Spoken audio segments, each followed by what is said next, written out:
Shalom unto you. I think this is part 10.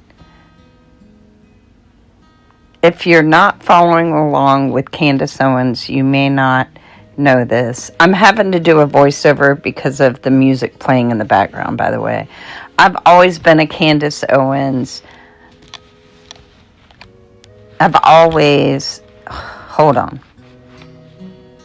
I've always been interested in what Candace Owens has to say, simply because whether I'm aligning with her or not, I know she's not trying to sell me a load of BS. The only time that I've questioned her was when she narrated Convicting a Murderer, which was a rebuttal documentary to try and get people to stop looking into the wrongful convictions of Steven Avery and Brendan Dassey, a case that originated out of Manitowoc, Wisconsin, which is actually how I became a wrongful conviction advocate on social media.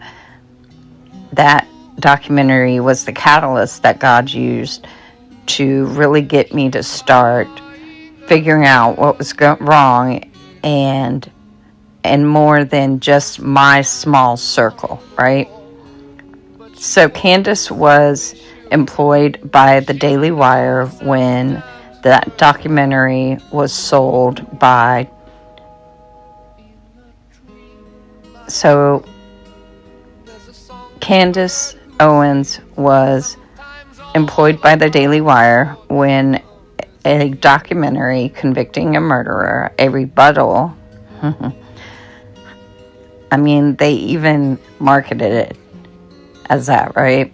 A rebuttal to the 2 seasons of Making a Murderer that were very successful on Netflix, was sold to the Daily Wire. Now, we have a lot of info about that whole process because there's been multiple lawsuits filed that have allowed us access to contracts we wouldn't have access to. But right after Candace did the narrative, because she narrated Convicting a Murderer for the Daily Wire, which was behind a paywall, she left them. And we know that she had an NDA. We know that, you may not know that, but I'll put some receipts up. And from the Daily Wire, they tried to, dock her. I'm just sharing all of this info because I think it's all relevant. I mean, I do. And so here's some other things I want to mention. So Convicting a Murderer was produced by a studio called Transition Studios and was funded by a bunch of attorneys, including one named Andy Hale. Now, Andy Hale is an interesting odd duck. I think personally, he and this is just a theory, I think he's one of the trolls that got my first account banned on Reddit, which I'm still, forgive me, God, help me work on it. It still feels like a stub toe kind of thing. And simply because I didn't do what they said I did. They said that I doxed someone, but all I did was someone had asked if anyone had a copy of a legal filing that was already in the public realm and that did not give out personal addresses. It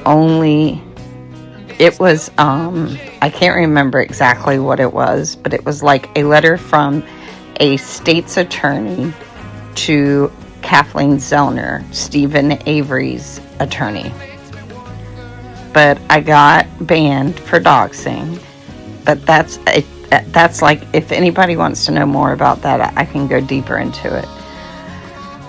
But that's not the point of this video. It wants to fix that. Who has the ability to do so? There's a list of us who would be grateful, because there was a lot of us caught up in that. The hostile takeover of Reddit during the Making Murderer time. So, it was just a hot mess express.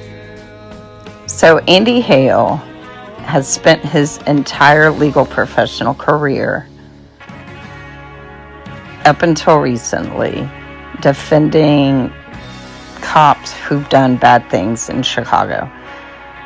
I'll put up some receipts. But now he has rebranded himself into a wrongful conviction advocate. And the cases that he has is now trying to help free people in are interesting. He's trying to get a guy, or I think he successfully got a guy out who did do 60 years in prison for a wrongful conviction and at a state park. I'll put some receipts up for that too, because that case is actually really interesting. I actually requested the case file. So where am I going with this? So in the latest episode of Candace Owens, she's talking about I don't think they are, but that's just a personal theory, the Egyptian plains, and that they trace to, she has, thanks to a tip, has placed their, the one that flew into Delaware. There's 3 agencies that work out of that building. You have the FBI, you have the Secret Service, and I believe she said it, DHS. So that's Homeland Security. Now, what would that building be for if you're part of this collective that is wanting to,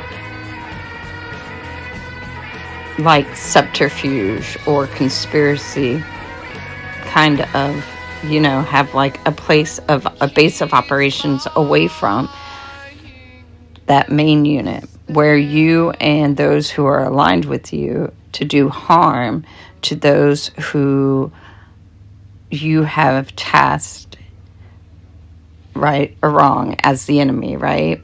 And I think we've been seeing that all along when it comes to those who don't align with President Trump's agenda for the United States. Now,